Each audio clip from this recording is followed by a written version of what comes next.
देखिए, अब आपको दिखेगा कि ये जो पूरा चैप्टर है ऑप्टिक्स, इसके अंदर बेसिकली हम क्या कर रहे हैं, ऑब्जेक्ट और इमेज, ये दो टर्म बहुत ही फ्रिक्वेंटली यूज करने वाले। ऑलमोस्ट आप बोल सकते हैं कि 90% क्वेश्चंस जो होते हैं उसमें ऑब्जेक्ट एंड इमेज इन दोनों टर्म को आप यूज करेंगे। तो अभी ये बहुत इंपॉर्टेंट हो गया कि हम इनको समझें कि क्या है ऑब्जेक्ट और क्या है इमेज। देखिए,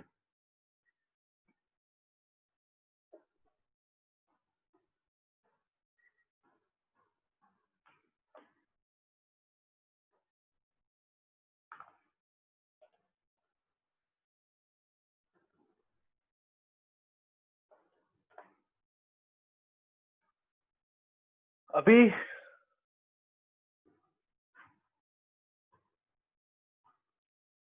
देखिए अभी क्या हो रहा है कि जनरल लाइफ में हम ऑब्जेक्ट वर्ड का जो मतलब समझते हैं, ऑप्टिक्स के अंदर उसका बहुत ही डिफरेंट मतलब है। ऑप्टिक्स के अंदर हम क्या कर रहे हैं, कुछ रेज को हमेशा ड्रॉ कर रहे हैं कि एक लेट ऑप्टिकल इंस्ट्रूमेंट है, उस पर आकर के कुछ रेज इंसिडेंट होती हैं। तो बेसिकली वो जो रेज है वो किस पॉइंट से आ रही हैं, उस पॉइंट के नेचर को डिफाइन करते हैं हम with the term object. Okay, तो अगर हमें ऑब्जेक्ट का मतलब यहाँ पे समझना है तो हम बोल रहे हैं कि बेसिकली जो इंसिडेंट रेज होती हैं, incident raise, incident raise decide the position and type of object. Incident raise क्या करती हैं, position and type of object को डिफाइन करेंगी। ओके, जैसे ये दो तरह के ऑब्जेक्ट हो सकते हैं, real and virtual. Real and virtual दो तरह के ऑब्जेक्ट हो सकते हैं।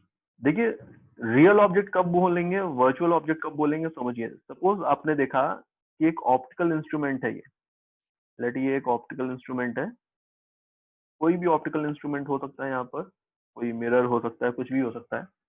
ये एक ऑप्टिकल इंस्ट्रूमेंट मैंने यहाँ पर इस बॉक्स के अंदर ले रखा है। इस ऑप्टिकल इंस्ट्रूमेंट पे आकर के कुछ रेज इंसिडेंट हो रही हैं। मैंने देखा कि इस तरह से कुछ रेज इस ऑप्टिकल इंस्ट्रूमेंट पे आकर के इंसिडेंट हो रही है। इस बॉक्स के अंदर कुछ भी हो सकता है। तो अभी यहाँ पर मैंने क्या माना हुआ है कि कोई ऑप्टिकल इंस्ट्रूमेंट रखा था एंड इस पे आकर के इस तरह से रेज इंसिडेंट हो रही हैं। ये डायग्राम मैंने यहाँ पर ले रखा है। तो एक केस ये हो सकता है कि रेज ऐसी हो। एक दूसरा केस ऐसा हो सकता है कि मैंने यहाँ पर एज्यूम कर लिया है कि लेट ये ऑप्टिकल इंस्ट्रूमेंट था एंड इस पे कुछ रेज आकर के इंसिडेंट हो रही है इस तरह से। इस पे कुछ रेज आकर के इंसिडेंट हो रही है, देखिए इस तरह से,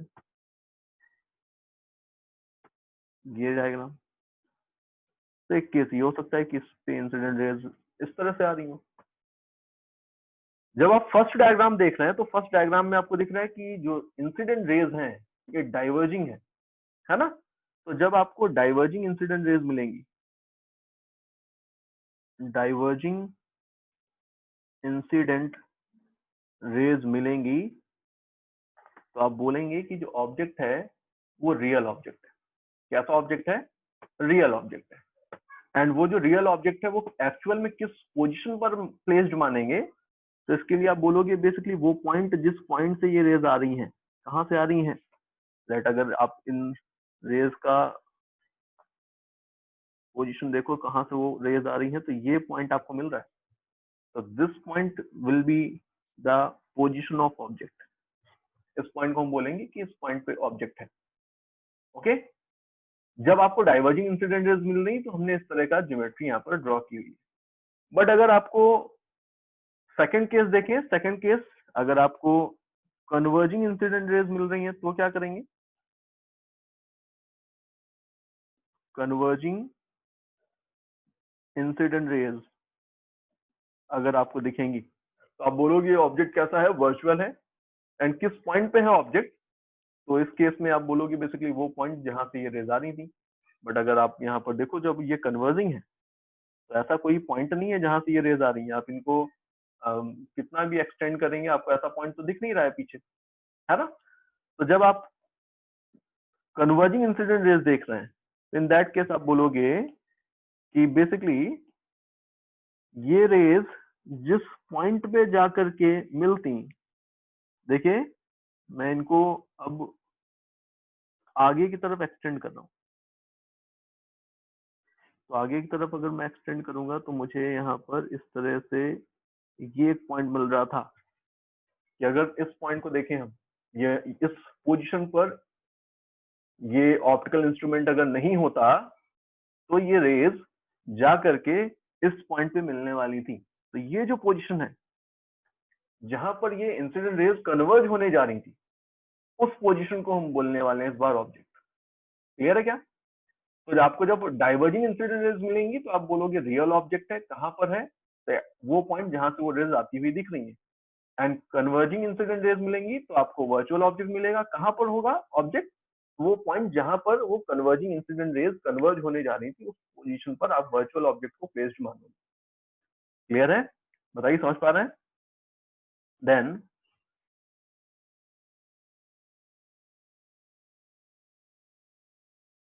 इमेज की बात करते हैं।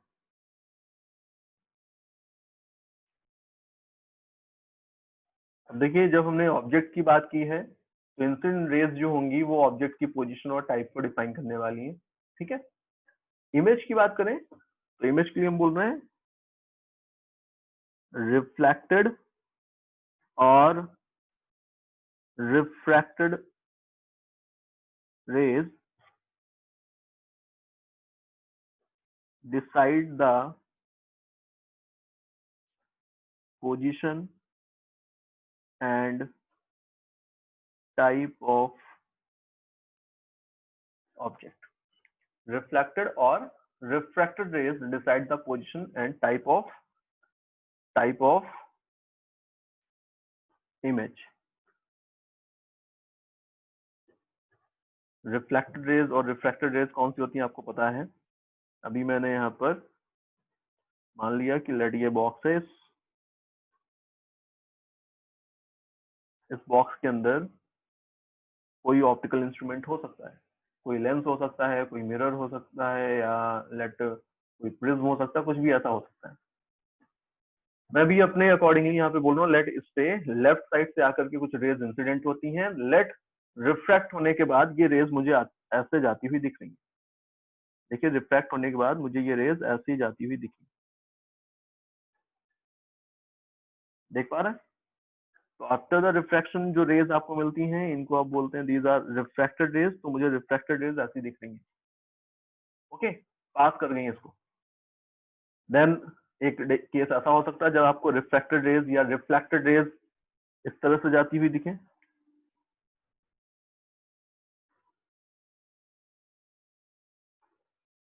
देखिए, मैंने डायग्राम आपको दिखाया हुआ है।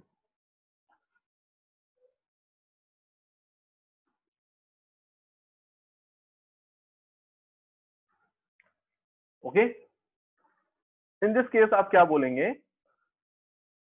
कि आपको जो रिफ्रैक्टेड रेज हैं,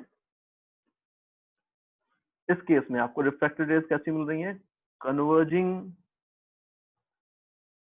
रिफ्रैक्टेड रेज हैं।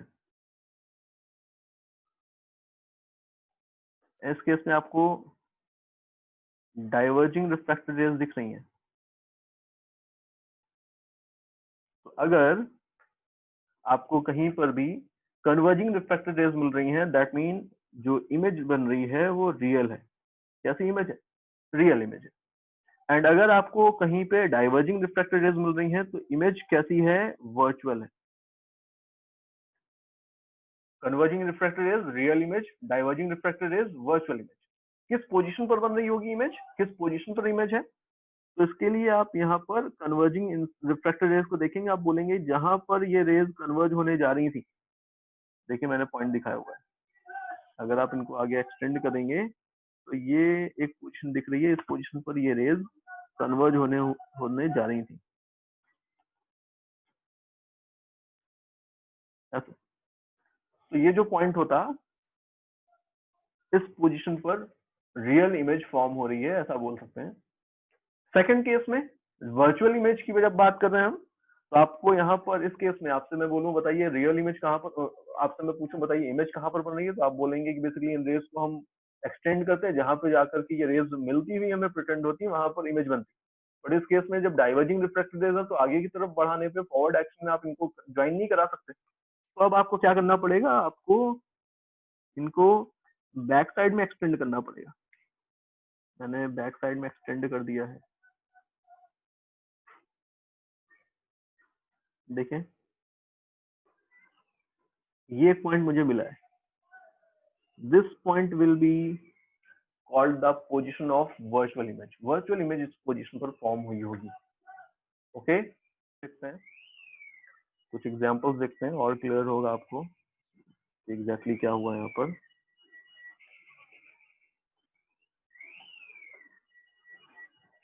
देखिए अभी आपको रे डायग्राम का आइडिया नहीं हो सकता है, माइट बी शायद ऑप्टिक्स में अभी बहुत सारे ऑप्टिकल एलिमेंट है जो आपने अभी ना पढ़े हों, तो मैं अभी कुछ रे डायग्राम खुद से बना करके दे रहा हूँ आपको। रे डायग्राम्स को देखना है एंड जो प्रॉपर्टी मैंने अभी आपको बताई है इंसिडेंट और डाइवर्जिंग रेज वाली, दैट मीन डाइवर्जिंग और कन्वर्जिंग रेज वाली, इसको अप्लाई करते हुए आपको ऑब्जेक्ट और इमेज की पोजीशन बतानी है। एक एग्जांपल मैं आपको करके दिखा रहा हूँ सबसे पहले।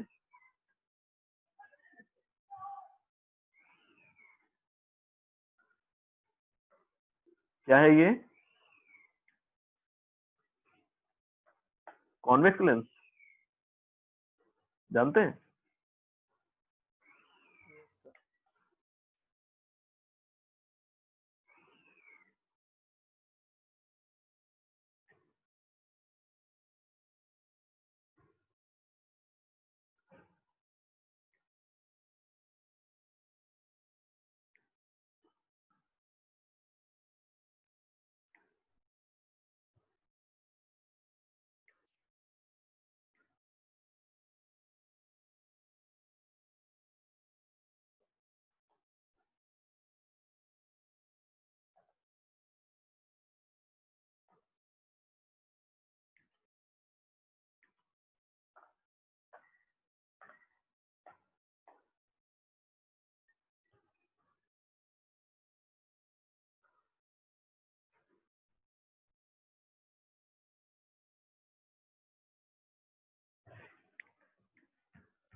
देखिए 3 पॉइंट्स दिखाए मैंने आपको, point A, point B, point C. 2 optical instrument मैंने दिखाए हुए हैं आपको, एक लेंस है एक मिरर है। तो फॉर लेंस, फॉर मिरर, आपको दोनों के लिए बताना है कि ऑब्जेक्ट कहाँ पर है और इमेज कहाँ पर है। ठीक है, ऑब्जेक्ट एंड इमेज की पोजीशन हमको डिफाइन करनी है। तो पहले लेंस को देखिए। देखिए अभी बेटा हम जो भी डिस्कशन यहाँ पर कर रहे हैं, ये वो पार्ट है ऑप्टिक्स का जो आपको थ्रू आउट द ऑप्टिक्स हमेशा हमेशा यूज होता हुआ दिखेगा। एंड जो अभी आप चीज पढ़ रहे हैं वो बहुत ही इजी है, और अगर इसको आप अभी से कंटिन्यू में, मतलब आप इसको एकदम अच्छे से प्रैक्टिस करके चलेंगे, तो आपको बहुत हेल्प हेल्प करने वाला ये कॉन्सेप्ट। अभी देखिए लेंस को देखें अगर हम, तो लेंस पे जो रेज इंसिडेंट हो रही है, आपको लेंस के लिए बताना है कि ऑब्जेक्ट कहाँ पर है। तो लेंस के लिए अगर ऑब्जेक्ट की पोजीशन मुझे बतानी है, तो मैं लेंस पे इंसिडेंट होने वाली रेज को देखूंगा और कुछ भी नहीं दिखना चाहिए मुझे। मैं डायग्राम ड्रॉ कर देता हूँ, मैं इसको थोड़ा सा चेंज कर रहा हूँ डायग्राम को।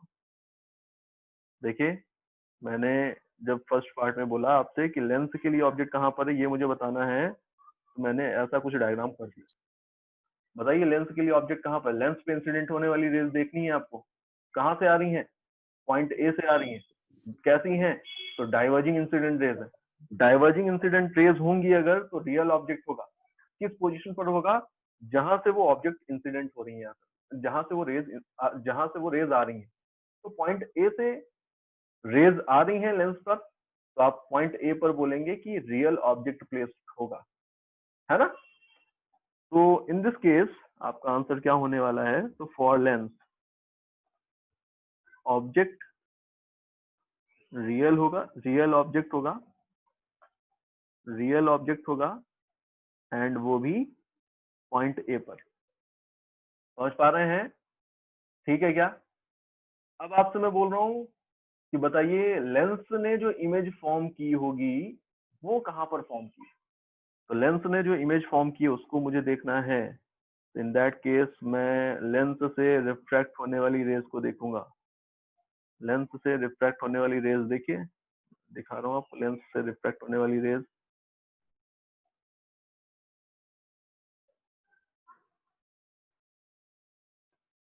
देख पा रहे हैं डायग्राम? लेंस से जो रेज रिफ्रैक्ट हुई हैं वो तो ये थी। इन रेज को अगर आप देखें तो ये रेज बेसिकली, अब जब मैं लेंस के लिए इमेज की बात कर रहा हूं तो मुझे और कुछ नहीं देखना है, सिर्फ लेंस देखना है, लेंस से रिफ्रैक्ट होने वाली इमेज देखनी, रेज देखनी। तो ये जो रिफ्रैक्टेड रेज है ये तो बेसिकली किधर जा रही थी? पॉइंट सी की तरफ जा रही थी। एक्चुअल में वहां पहुंची या नहीं पहुंची ये कोई मैटर नहीं है, ये अभी पॉइंट ऑफ कंसर्न नहीं है मेरा। लेंस से जब निकली थी तो ये रेज पॉइंट सी की तरफ ही जा रही थी। कन्वर्जिंग रिफ्रैक्टेड रेज थी। Converging refracted rays means image कैसी मिलने वाली है आपको? देखिए कन्वर्जिंग रिफ्रैक्टेड रेज इमेज कैसी मिलने वाली है आपको? रियल। तो रियल इमेज होगी किस पोजीशन पर होगी? तो पोजीशन मैंने आपको ये दिखाई हुई है यहाँ पर पॉइंट सी। तो आप बोल सकते हैं कि बेसिकली जब आप लेंस से फॉर्म होने वाली इमेज की बात करेंगे तो रियल इमेज बन रही है एंड वो भी पॉइंट सी पर। कहां पर बन रही है? पॉइंट सी पर बन रही है। समझ पा रहे हैं? हम एक टाइम पे एक ऑप्टिकल इंस्ट्रूमेंट की बात करेंगे, उसके लिए ऑब्जेक्ट और उसके लिए इमेज की बात करेंगे। मिरर के लिए ऑब्जेक्ट देखिए, अब मिरर के लिए ऑब्जेक्ट कहां पर है? आपको मिरर के लिए ऑब्जेक्ट देखना है तो मिरर आपको दिख रहा है। मिरर पे इंसिडेंट होने वाली रेज देखिए और आपको कुछ भी नहीं देखना है इसके अलावा। देख पा रहे हैं? मिरर पे जो रेज इंसिडेंट हो रही हैं वो रेज आपको दिख रहा है कैसी हैं? Converging incident raise. Converging incident raise होंगी तो ऑब्जेक्ट कैसा होने वाला है? कन्वर्जिंग इंसिडेंट रेज होंगी तो ऑब्जेक्ट कैसा? वर्चुअल। तो वर्चुअल ऑब्जेक्ट होगा फॉर द मिरर। जब आप बात कर रहे हैं तो ऑब्जेक्ट कैसा होगा? वर्चुअल होगा। तो वर्चुअल ऑब्जेक्ट होगा एंड किस पोजीशन पर है ये ऑब्जेक्ट? पोजीशन कैसे डिफाइन करेंगे? तो वर्चुअल ऑब्जेक्ट के लिए दैट मीन जो कन्वर्जिंग इंसिडेंट रेज है वो जिस पॉइंट पे कन्वर्ज होने जा रही थी वो पोजीशन आपको पता है ऑब्जेक्ट की पोजीशन है। तो इस केस में point C is the position of virtual object for the mirror. तो पॉइंट सी पर वर्चुअल ऑब्जेक्ट प्लेस्ड है। ठीक है क्या? देन मिरर ने इमेज कहां पर फॉर्म की है? तो मिरर से रिफ्लेक्ट या रिफ्रैक्ट होने वाली रेज को देखिए। मिरर से रिफ्लेक्ट होने वाली रेज आपको कुछ भी नहीं देखना है इसके अलावा। मिरर से रिफ्लेक्ट होने वाली रेज ये है क्या? बताइए, मिरर से रिफ्लेक्ट होने वाली रेज यही है क्या? ये वाली रेज जो मैंने आपको दिखाई है ऐसे। यस। अब ये जो रिफ्लेक्ट होने वाली रेज है, रिफ्लेक्टेड रेज आपको जो दिख रही है, इनकी हेल्प से हम इमेज की पोजीशन बताते हैं। कैसी है रिफ्लेक्टेड रेज? तो आपको ये कन्वर्जिंग दिख रही है। कन्वर्जिंग रिफ्लेक्टेड रेज अगर होंगी, कन्वर्जिंग रिफ्लेक्टेड रेज या रिफ्रैक्टेड रेज अगर होंगी तो आपको ये वाला केस दिख रहा है। क्या होता है इसमें? रियल इमेज बनती है ना? रियल इमेज बनेगी। कहां पर बनेगी? तो उसके लिए आप बोलते हैं वो रेज जिस पोजीशन पर कन्वर्ज होने जा रही थी उस पोजीशन पर। तो इस डायग्राम में बताइए मिरर से जो रेज रिफ्लेक्ट हुई वो कहां पर मिलने वाली थी? पॉइंट बी पर। तो पॉइंट बी पर रियल इमेज बन रही होगी। रियल इमेज वो भी पॉइंट बी पर। समझ पा रहे हैं? तो इस तरह से हम देख सकते हैं कि ऑब्जेक्ट एंड इमेज अलग अलग ऑप्टिकल इंस्ट्रूमेंट के लिए अलग अलग हो सकते हैं। ठीक है? एक इंपॉर्टेंट पॉइंट यहां पर मुझे दिख रहा है इस एग्जांपल के अंदर। एक इंपॉर्टेंट पॉइंट मुझे दिख रहा है कि आप पॉइंट सी को देखिए। पॉइंट सी बेसिकली लेंस के लिए रियल इमेज है and same point C object mirror के लिए एक वर्चुअल ऑब्जेक्ट की पोजीशन है। दैट मीन लेंस के लिए रियल इमेज की पोजीशन है एंड मिरर के लिए ये वर्चुअल ऑब्जेक्ट की पोजीशन है। दैट मीन सेम पॉइंट किसी एक ऑप्टिकल इंस्ट्रूमेंट के लिए at the same time object की पोजीशन हो सकता है and at the same time वो किसी दूसरे ऑप्टिकल इंस्ट्रूमेंट के लिए इमेज की पोजीशन हो सकता है। समझ पा रहे हैं क्या? ओके, तो ये एक पॉइंट और है, इसको मैं यहीं पे लिख देता हूं।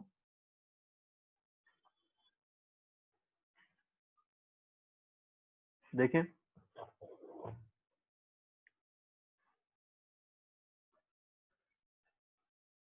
And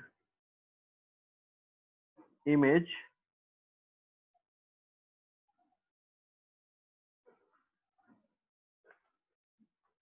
object and image positions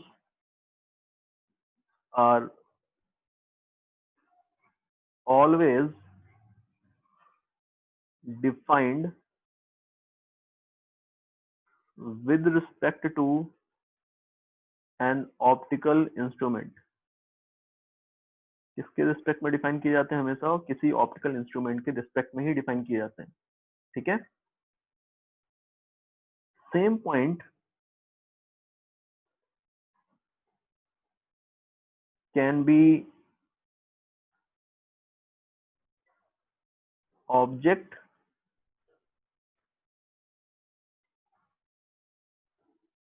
for can be object position for one optical instrument and image position for another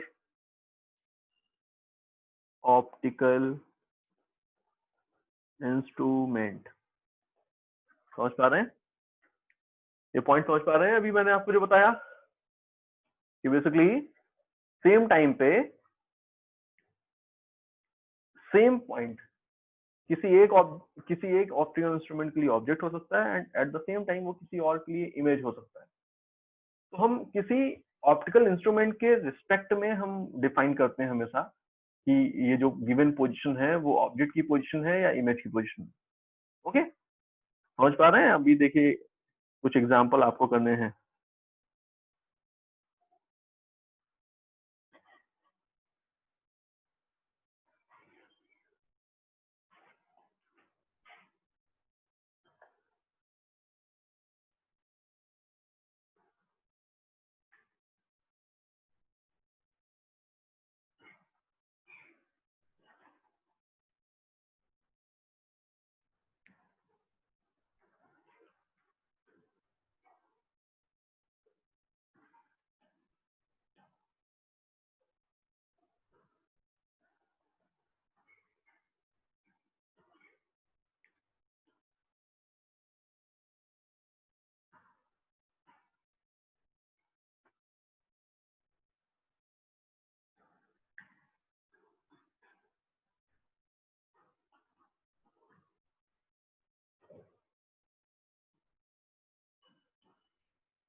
देखिए 3 पोजीशंस मैंने दिखाई हैं, position A, position B, position सी।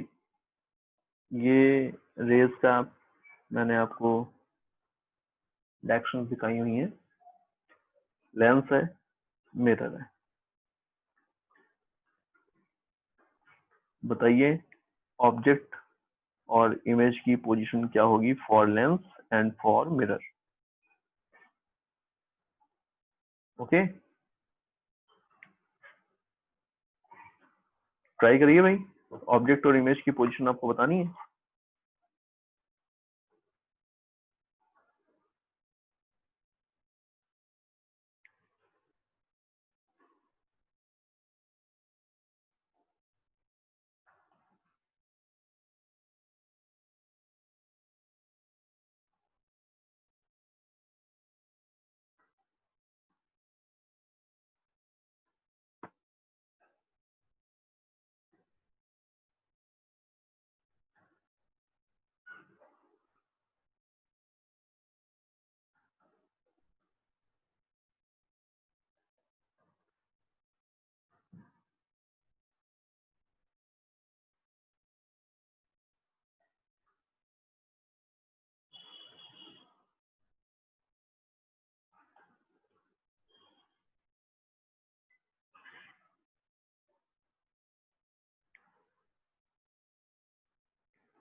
कोई आंसर?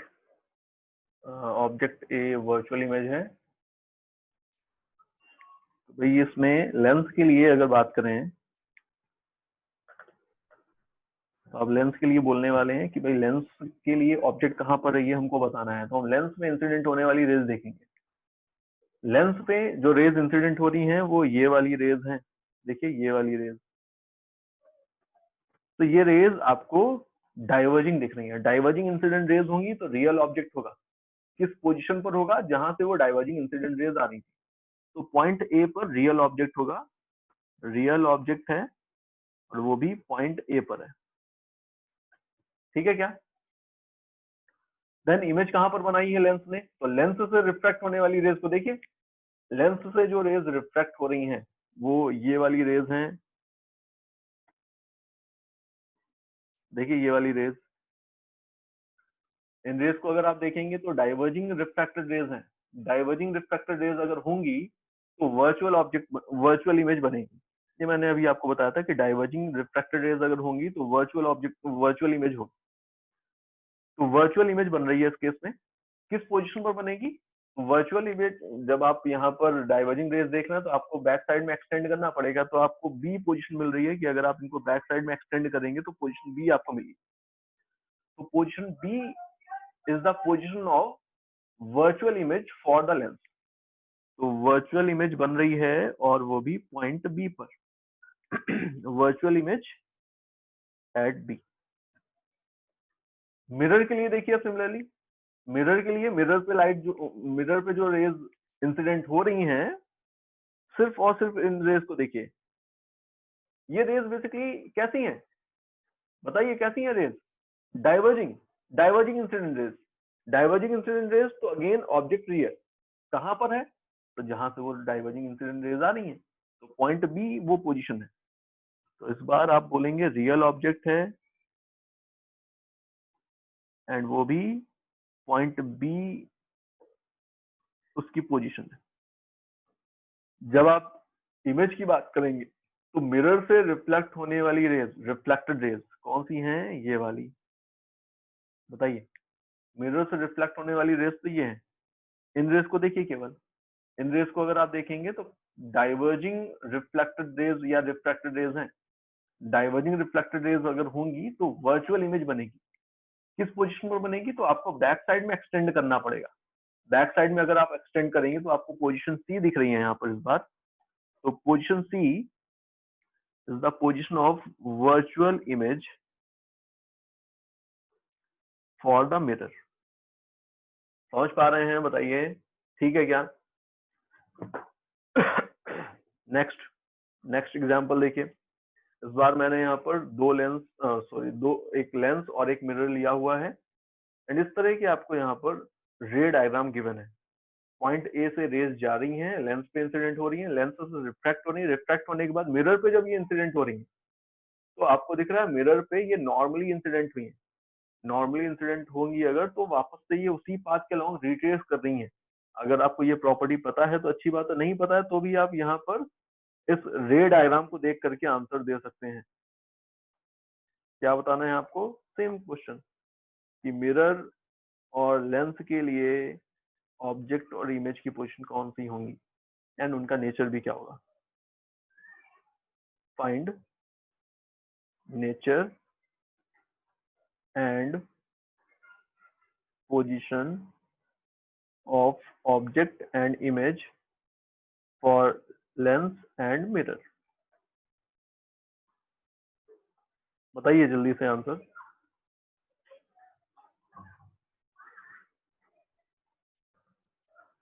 इस डायग्राम में आप सबसे पहले लेंस की बात करें अगर हम लोग, तो लेंस पे जो इंसिडेंट रेज आ रही हैं वो कैसी हैं?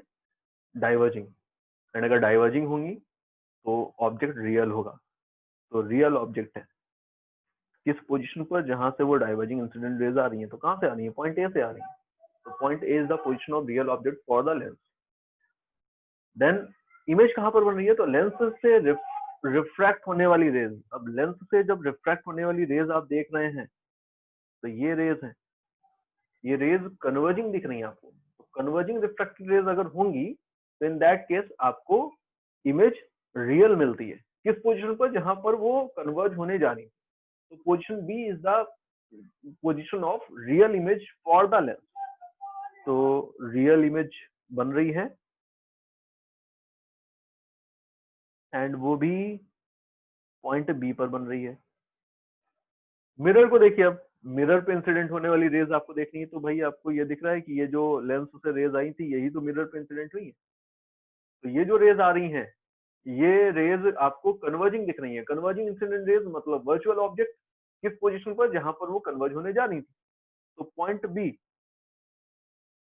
B is the position of virtual object for the mirror. ठीक है। इमेज कहां पर बनाई है मिरर ने? तो मिरर से जो रेज रिफ्रैक्ट हुई वो तो ऐसे ही रिफ्रैक्ट हो गई। इन रेज को देखेंगे आप तो डाइवर्जिंग रिफ्रैक्टेड रेज या रिफ्लेक्टेड रेज किसको रिप्रेजेंट करती हैं? वर्चुअल इमेज के नेचर को डिफाइन करती है। तो वर्चुअल इमेज बन रही है। कहां पर बन रही है? तो आप बैक साइड में एक्सटेंड करेंगे तो आपको पोजीशन बी दिख रही है। तो position B is the position of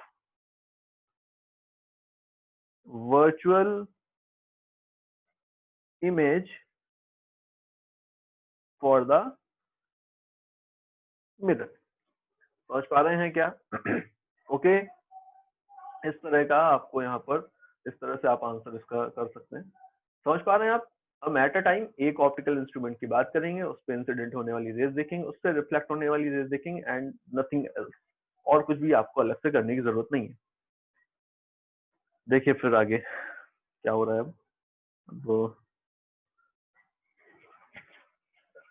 तो मैंने आपको कल की क्लास में बताया था कि हम दो मेजर फिनोमेना की बात करने जा रहे हैं, रिफ्लेक्शन और रिफ्रैक्शन, ठीक है। तो अभी फर्स्ट मेजर फिनोमेना जो है हमें जो इस चैप्टर के अंदर पढ़ना होता है रिफ्लेक्शन, उसको स्टार्ट करने जा रहे हैं।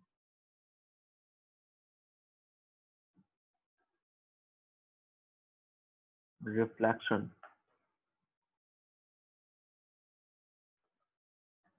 रिफ्लेक्शन क्या होता है, तो आपको मैं एक बाउंड्री दिखा रहा हूँ, एक मैंने आपको बाउंड्री दिखाई, इस बाउंड्री की तरफ इस तरफ एक मीडियम है, मीडियम 1 मैंने बोल दिया, बाउंड्री की दूसरी तरफ एक डिफरेंट मीडियम है, मीडियम 2 बोल दिया। मैंने आपसे बोला कि सपोज इस कॉमन बाउंड्री पर आकर के एक लाइट रे इंसिडेंट होती है, इस तरह से आकर के एक लाइट रे इंसिडेंट होती है, एंड इंसिडेंट होने के बाद ये लाइट रे सेम मीडियम में वापस लौट जाती है, ये लाइट रे सेम मीडियम में वापस लौट गई। तो ये जो इवेंट है, ये जो आपको फिनोमेना दिख रहा है, इस फिनोमेना को हम बोलते हैं रिफ्लेक्शन। डिफाइन कर सकते हैं आप सिंपली इसको,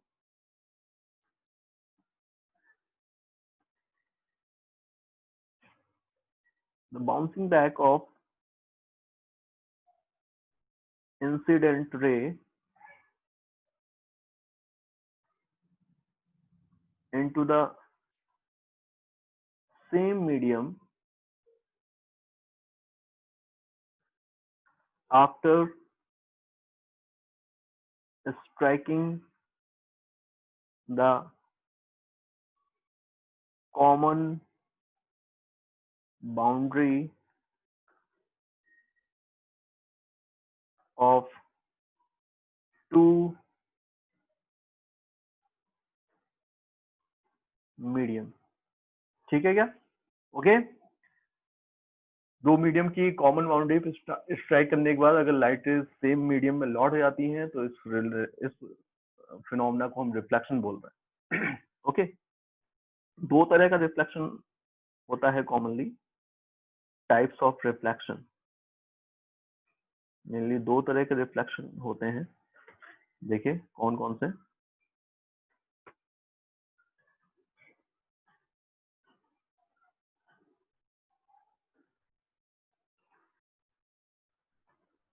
फर्स्ट वन इज रेगुलर और specular reflection, and second one is irregular or diffused reflection, regular, irregular या specular और diffused, ठीक है। क्या है ये, मैंने एक रिफ्लेक्टिंग सरफेस यहाँ पर दिखाई हुई है, इस रिफ्लेक्टिंग सरफेस पे आकर के कुछ रेज इंसिडेंट हो रही हैं इस तरह से। मैंने बोला कि ये जो इंसिडेंट रेज थी ये पैरेलली आकर के इंसिडेंट हुई, देख सकते हैं आप, पैरेलली रेज आकर के इंसिडेंट हो रही थी, एंड इंसिडेंट होने के बाद मैंने देखा कि ये रेज अगेन पैरेलल ही जा रही हैं, देख पा रहे हैं आप डायग्राम, ऐसे आई हैं ये रेज और देन आफ्टर द रिफ्लेक्शन ये रेज ऐसे गई हैं। तो ये जो आपको डायग्राम दिख रहा है, इस डायग्राम में आपको जो रिफ्लेक्शन दिख रहा है इसको हम बोलते हैं दिस इज रेगुलर रिफ्लेक्शन, कि पैरेलल बीम ऑफ लाइट अगर इंसिडेंट होगी तो रिफ्लेक्टेड बीम ऑफ लाइट भी पैरेलल ही होगी, इसको बोलते हैं हम रेगुलर रिफ्लेक्शन है ये। बट अगर ये कब पॉसिबल है, ये सिर्फ और सिर्फ तब पॉसिबल है जब रिफ्लेक्टिंग सरफेस हमारे पास जो हो ये परफेक्टली फ्लैट हो। ओके, तो प्लेन मिरर को हम एक परफेक्टली फ्लैट सरफेस की तरह ट्रीट कर सकते हैं, या इस तरह के कोई भी आप परफेक्टली फ्लैट सरफेस बनाएंगे तो आपको रेगुलर रिफ्लेक्शन मिलेगा। अगर मैं किसी जनरल सरफेस को देखूं जो आपको फ्लैट दिख रही है, ठीक है, लेट आप आपके सामने बहुत सारी सरफेस दिख रही है, लेट आप किसी सरफेस को देखेंगे आपको फ्लैट दिख रही है, बट माइक्रोस्कोपिक लेवल पे हो सकता है उसके ऊपर ऐसी कुछ एबनॉर्मलिटीज हो, है ना। अब अगर मैं इस पे इंसिडेंट रेज पैरेलली इंसिडेंट कराऊं, देखिए अगेन मैंने यहाँ पर parallelly incident raise, parallel beam of light को इंसिडेंट कराया हुआ ऐसे। तो सरफेस के परफेक्टली फ्लैट ना होने की वजह से मैंने देखा, लेट ये जो रे है ये इस तरफ चली गई आफ्टर द रिफ्लेक्शन, ये वाली रे इस तरफ चली गई, एंड ये वाली रे इस तरफ चली गई। इस तरह का मुझे कुछ यहाँ पर केस दिखा। तो अभी आपको जो रिफ्लेक्शन दिख रहा है, ये जो आपको मैंने डायग्राम दिखाया हुआ है, इसमें आपने पैरेलल बीम ऑफ लाइट को इंसिडेंट कराया, बट आफ्टर द रिफ्लेक्शन जो बीम ऑफ लाइट है वो पैरेलल नहीं रहा। तो इसको हम बोल रहे हैं this is the case of irregular और डिफ्यूज्ड रिफ्लेक्शन। ओके, क्या है ये? इररेगुलर या डिफ्यूज्ड रिफ्लेक्शन है। क्लियर है? नेक्स्ट पॉइंट,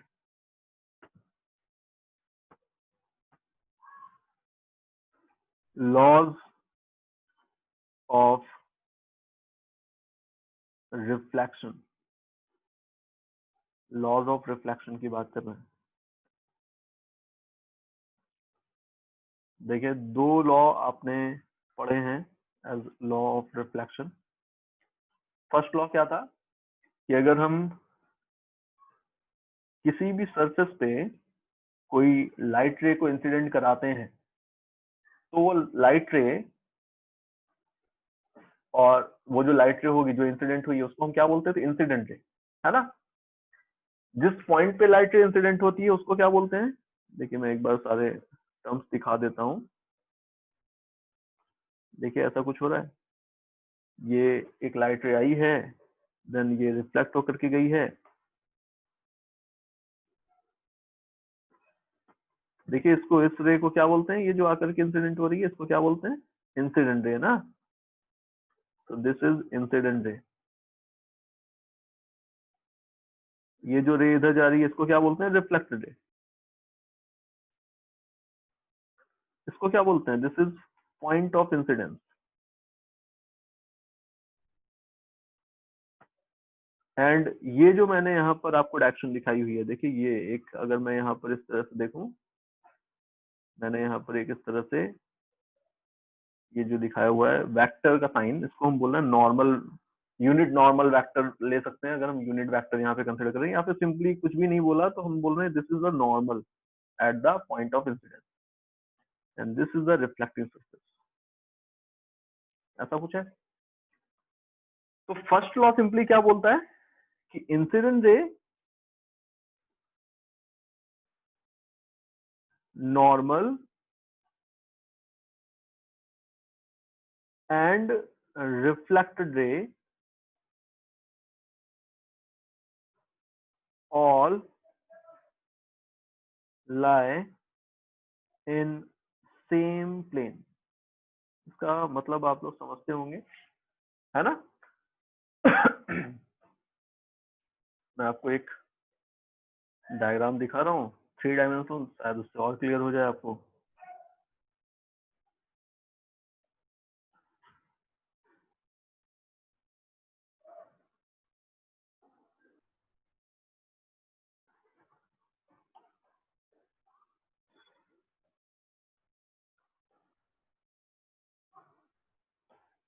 देखिए ये डायग्राम दिख रहा है आपको? क्लियर है क्या?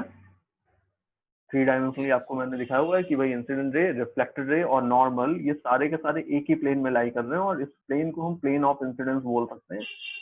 ठीक है, ये सिंपली फर्स्ट लॉ था। सेकंड लॉ क्या था? सेकंड लॉ, तो अब ये जो मैंने आपको डायग्राम दिखाया हुआ है फर्स्ट लॉ में, इसके अंदर आप यहाँ पर देख सकते हैं, यहाँ पर आप एक एंगल दिखा सकते हैं, इसको हम आई एंड आर नोटेशन देते हैं। आई का मतलब होता है this is angle of incidence, R का मतलब होता है this is angle of reflection. Okay, यहाँ पर देखिए ये नीचे वाला जो डायग्राम, इसके अंदर भी ये आई है, ये आर है। नॉर्मल के साथ इंसिडेंट रे और रिफ्लेक्टेड रे जो एंगल्स फॉर्म कर रही हैं उनको respectively I and R angle of incidence या एंगल ऑफ रिफ्लेक्शन बोलते हैं। तो सेकंड लॉ बोलता है कि एंगल ऑफ इंसिडेंस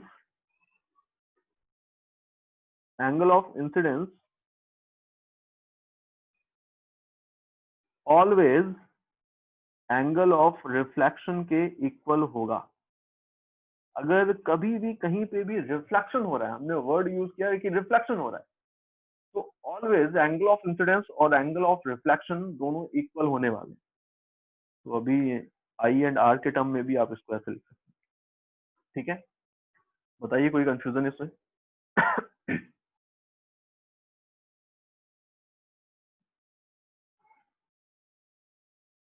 नेक्स्ट देखिए।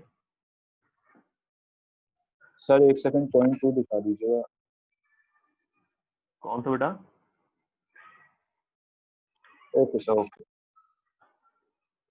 देखिए आगे देखिए।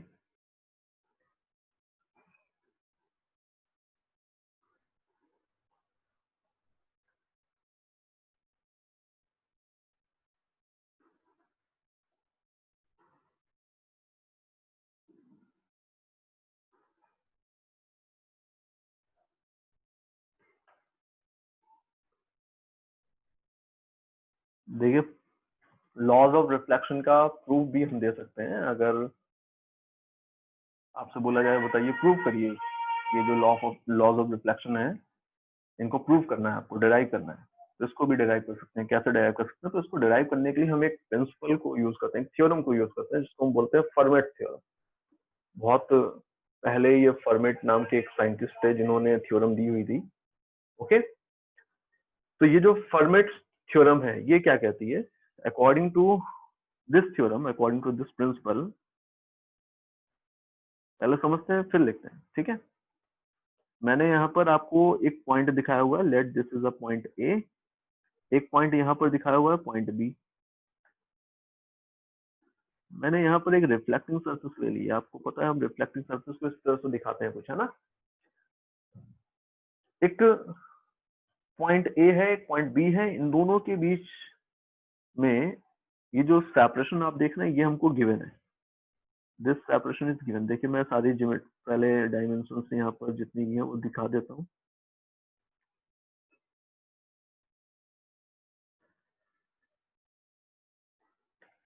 मुझे ये लेंथ गिवन है, दिस लेंथ इज डी।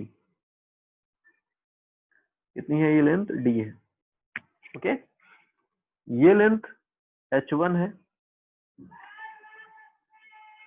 ये लेंथ h2 है, ये हमें गिवन है। आपसे बोला जा रहा है कि एक लाइट रे है जिसको ए पॉइंट से बी पॉइंट पे पहुंचना है by the reflection from this reflecting surface.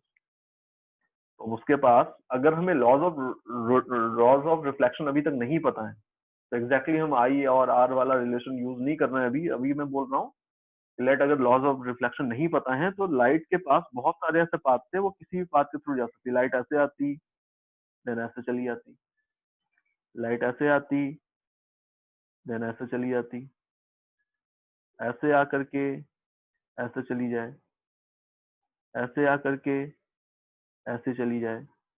बताइए इतने सारे पाथ पॉसिबल हैं। फिर तो अगर हमें लॉज ऑफ रिफ्लेक्शन अभी तक डिराइव्ड ही नहीं है अगर, तो हम बोल सकते हैं कि इनमें से कोई भी पाथ लाइट फॉलो कर सकती थी। समझ पा रहे हैं क्या मेरी बात? Okay.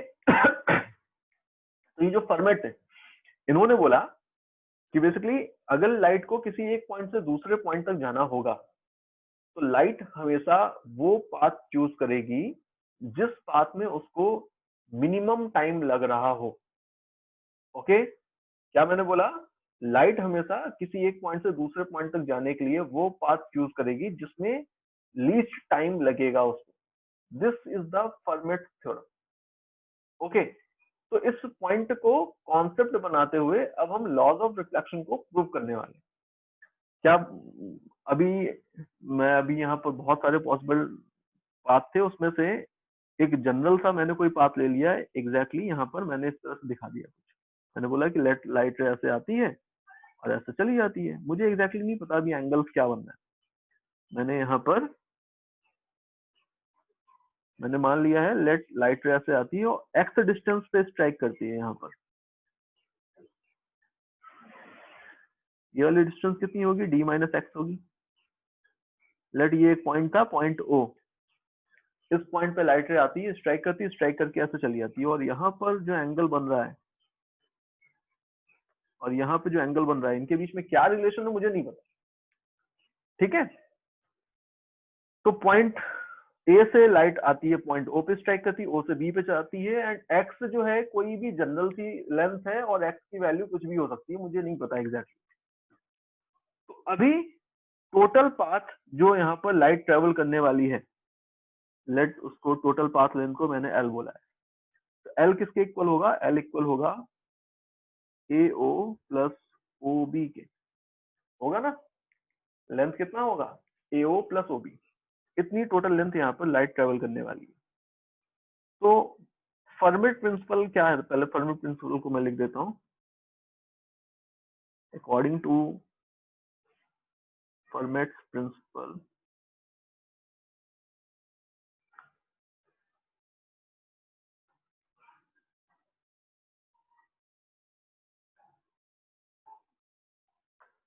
moving from one point to another, light always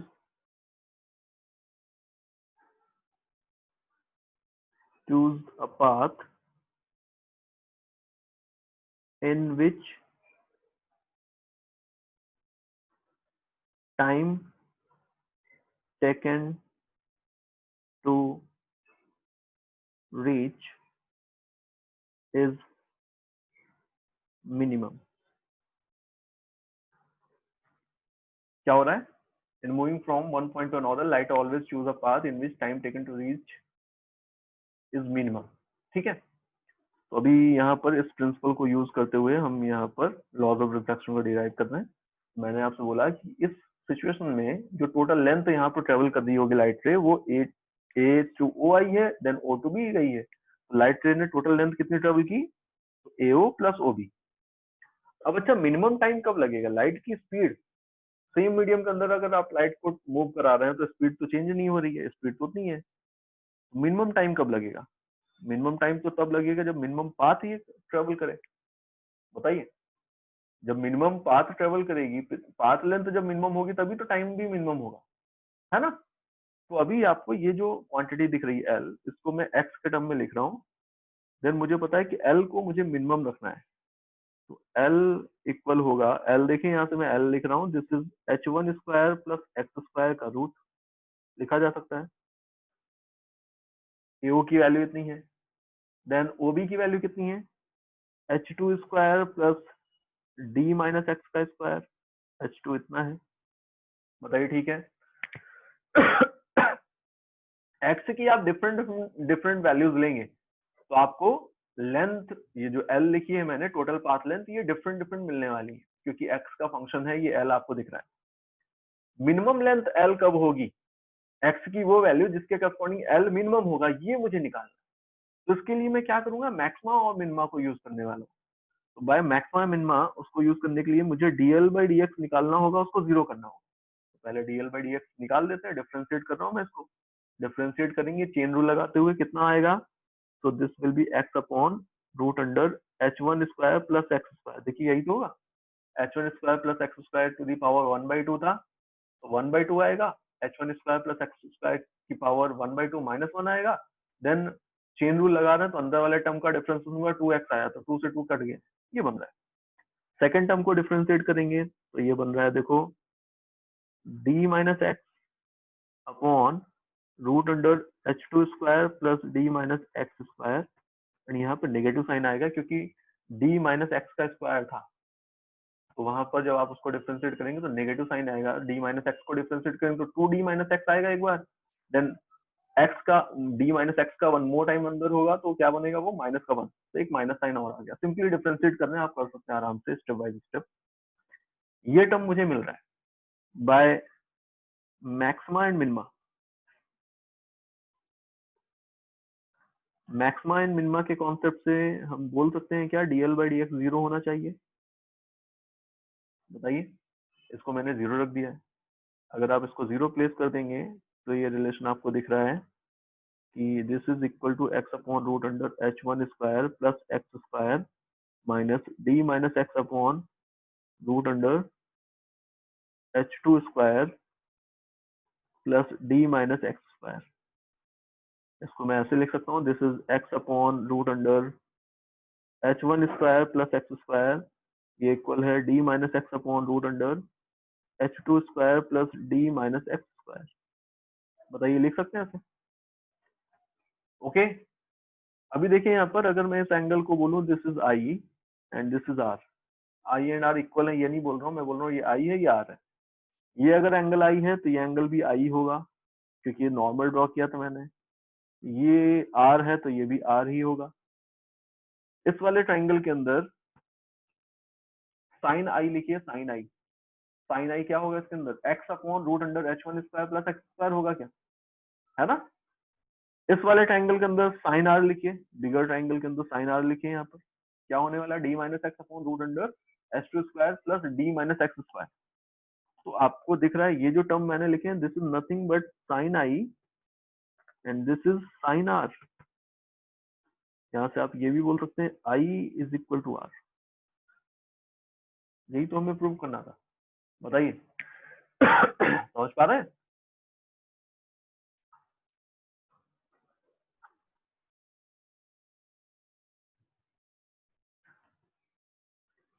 vector form of laws of reflection.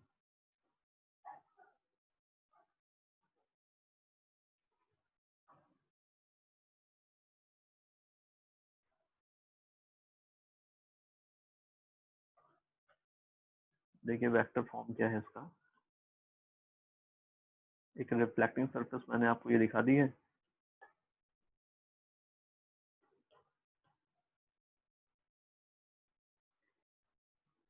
इस रिफ्लेक्टिंग सरफेस पे आकर के ये एक लाइट रे इंसिडेंट हो रही है।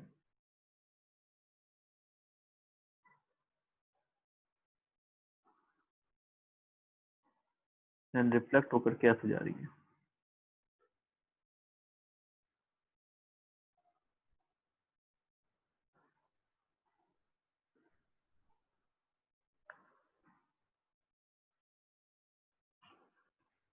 ठीक है, अभी यहाँ पर मुझे वेक्टर फॉर्म डिराइव करना है। मैंने यहाँ पर देखा कि लाइट रे की जो इंसिडेंट लाइट रे थी वो इस डायरेक्शन के लॉन्ग आई एंड इस डायरेक्शन के लॉन्ग ये लौट गई। ये रिफ्लेक्टिंग सरफेस है एंड ये जो आपको डायरेक्शन दिख रही है, इस डायरेक्शन में मैंने एक normal unit normal vector consider कर रखा है and this is an cap. ये मैंने एन कैप की डायरेक्शन इस तरफ ले रखी है। ठीक है, जो इंसिडेंट रे आ रही है, इस इंसिडेंट रे की डायरेक्शन में एक यूनिट वेक्टर मैंने लिया हुआ है। तो यूनिट वेक्टर को रिप्रेजेंट करना है, इंसिडेंट रे की डायरेक्शन में करना है, तो मैंने इसको बोल दिया this is e in suffix i है स्मॉल सा, तो ई आई कैप। समझ पा रहे क्या? देन रिफ्लेक्टेड रे की डायरेक्शन में एक यूनिट वेक्टर मैंने लिया हुआ है, this is e r cap. Okay, बोलिए कोई कंफ्यूजन इसमें? अब यहाँ पर आपको पता है कि एंगल ऑफ इंसिडेंस जो होगा और एंगल ऑफ रिफ्लेक्शन जो होंगे ये दोनों इक्वल होंगे। आई एंड आर दोनों इक्वल हैं।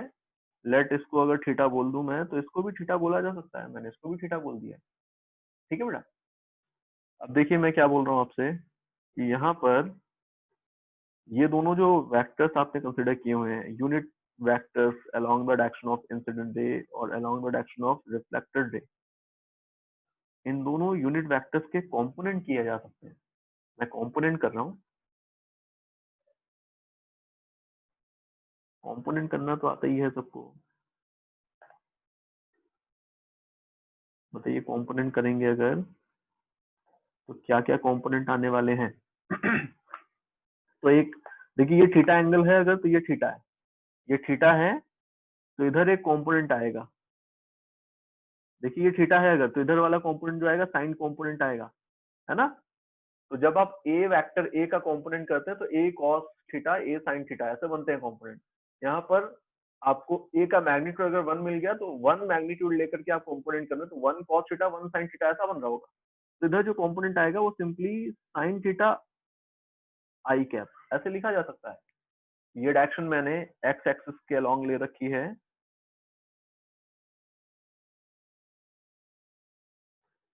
एंड ये डायरेक्शन मैंने एक्स एक्सिस के अलोंग ले रखी है, ये मैंने वाई एक्सिस के अलोंग अभी यहाँ पर दिखा दिया आपको। तो इसको मैंने बोल दिया this is sin theta i cap. Okay, इधर जो कंपोनेंट आएगा इस तरफ, इस कंपोनेंट को क्या बोल सकते हैं? This will B cos theta, बोलो cos थीटा, एंड यहाँ पर अगर आप कंपोनेंट देखें तो अभी देखें यहाँ पर मैं इस डायरेक्शन को बोल सकता हूँ दिस इज माइनस का जे कैप। क्या बोल सकता हूँ मैं? माइनस का जे कैप। या फिर मैं यहाँ पर एक चीज और कर सकता हूँ, मैं इसको बोल सकता हूँ देखो अपवर्ड एक्शन जो है ये एन कैप की मैंने ली हुई है, तो ये जो डाउनवर्ड एक्शन इसको मैं माइनस का एन कैप भी बोल सकता हूँ। बताइए समझ पा रहे हैं क्या? तो this can be written as minus का एन कैप, लिख सकते हैं, ऐसे भी लिख सकते हैं। ठीक है, यूनिट वेक्टर ही तो लगाते हैं साथ में। देन ई आर वैक्टर जो है इसको देखिए, ई आर वैक्टर को रिफ्लेक्टेड रे की डायरेक्शन में जो unit normal vector E R, ये एंगल थीटा है तो ये एंगल थीटा है, ये एंगल थीटा है तो इस तरफ जो कंपोनेंट आएगा इसको आप क्या लिख सकते हैं? इसको आप लिख सकते हैं दिस इज कॉस थीटा वाला कंपोनेंट है, तो कॉस थीटा इनटू इस डायरेक्शन में जो यूनिट नॉर्मल, इस डायरेक्शन में जो यूनिट वेक्टर होता है वो तो एन कैप कंसिडर कर रखा है मैंने, तो दिस इज एन कैप। इसका इधर वाला जो कंपोनेंट आएगा ये क्या होगा? This is sine theta i cap.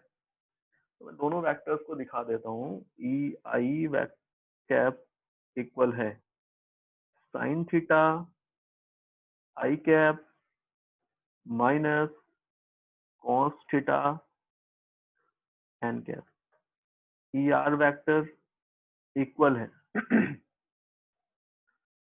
Sign theta i cap minus cos theta plus का कॉस थीटा एन कैप, ऐसे लिखा जा सकता है।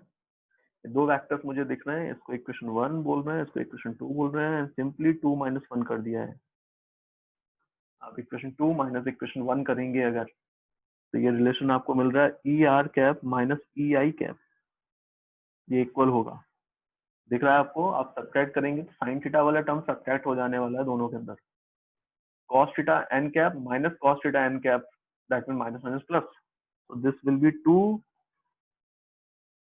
cos theta n cap।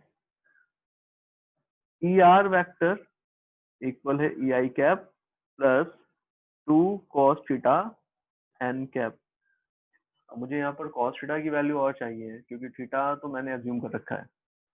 इसको चेंज कर सकते हैं, कैसे चेंज कर सकते हैं? तो यहाँ पर देखिए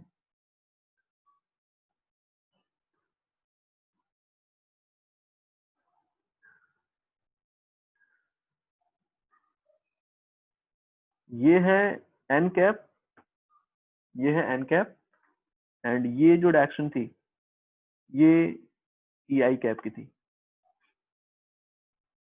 ठीक है ना? एंड आपको ये जो एंगल गिवन था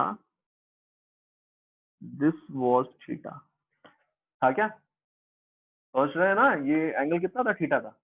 तो ये एंगल कितना है? 180 माइनस थीटा है। दो वेक्टर्स आपको दिख रहे हैं एन कैप और ई आई कैप, दोनों के बीच का एंगल 180 माइनस थीटा डिग्री है।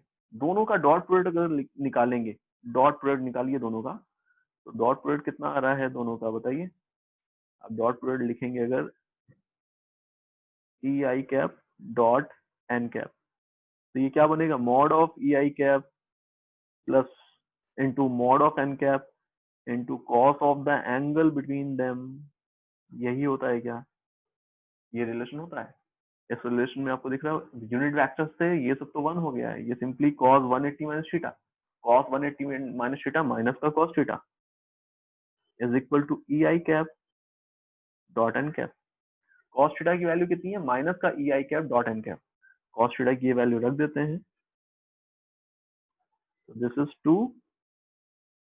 ई i cap dot n cap into n cap is e r vector.